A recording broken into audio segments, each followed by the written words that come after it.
এখন রাত 12টা। এখন হচ্ছে তো গ্রাউন্ডে কাজের জন্য, মর্নিংয়ে লাঞ্চের কাজ আছে। এখন এই 3 বাড়িতে বেরিয়ে গেছে। তো চলো দেখা হচ্ছে গ্রাউন্ডে। যে এই যে লোকেশন, কালকে এখানে কাজ, লাঞ্চের কাজ।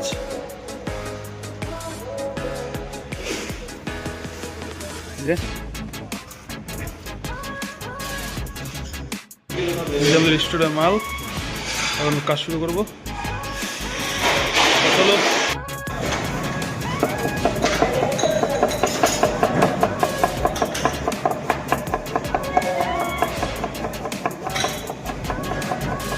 ফাইনালি এই যে কাজ শুরু হয়েছে, পুরো বয়েলিং এর কাজ।